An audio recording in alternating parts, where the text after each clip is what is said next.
திருப்பத்தூர் ஸ்ரீ கோட்டை கருப்பர் கோவிலில் உண்டியல் உடைத்து திருட்டு போலீசார் விசாரணை. சிவகங்கை மாவட்டம் திருப்பத்தூரில் அமைந்துள்ள அருள்மிகு கோட்டை கருப்பண்ண சுவாமி திருக்கோவிலில் உண்டியல் திருடுபோன சம்பவம் அப்பகுதி மக்களிடையே அதிர்ச்சியை ஏற்படுத்தியுள்ளது. கோவிலில் வழக்கம் போல் பூஜைகள் முடிந்து நேற்று மாலை கோவில் மூடப்பட்டது.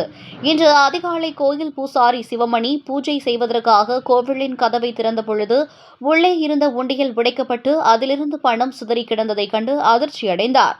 இதனையடுத்து கோயில் அறங்காவலர் வைரவனுக்கு பூசாரி சிவமணி தகவல் தெரிவிக்க சம்பவ இடத்திற்கு வந்த வைரவன் இதுகுறித்து கண்காணிப்பு கேமராவை ஆய்வு செய்தார்.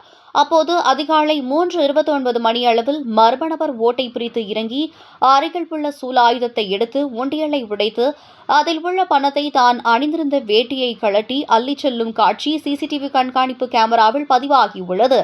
அதனையடுத்து கோவில் அறங்காவலர் வைரவன் அளித்த புகாரின் பேரில் திருப்பத்தூர் நகர் போலீசார் சம்பவ இடத்திற்கு வந்து ஆய்வு செய்து விசாரணையை மேற்கொண்டு வருகின்றனர். தற்பொழுது கோயில் வளாகத்தில் அறங்காவலர் இன்ஸ்பெக்டர் பிச்சைமணி மற்றும் போலீசார் சோதனை நடத்தி வருகின்றனர். இக்கோவிலில் பக்தர்கள் நேர்த்திக்கடனாக தாலி, தங்கம், வெள்ளி உள்ளிட்ட பொருட்களை உண்டியலில் செலுத்துவது வழக்கம். பொங்கல் பண்டிகையின் போது இக்கோயிலில் குலதெய்வமாக கொண்டுள்ள சுற்று வட்டாரங்களைச் சேர்ந்த ஏராளமான பொதுமக்கள் கோயிலில் பொங்கல் வைத்து வழிபாடு நடத்திவிட்டு காணிக்கை செலுத்தி வந்துள்ளனர். இந்நிலையில் நடைபெற்ற திருட்டு சம்பவம் இப்பகுதியில் பரபரப்பை ஏற்படுத்தியுள்ளது. மேலும் இதுகுறித்து போலீசார் விசாரித்து வருகின்றனர்.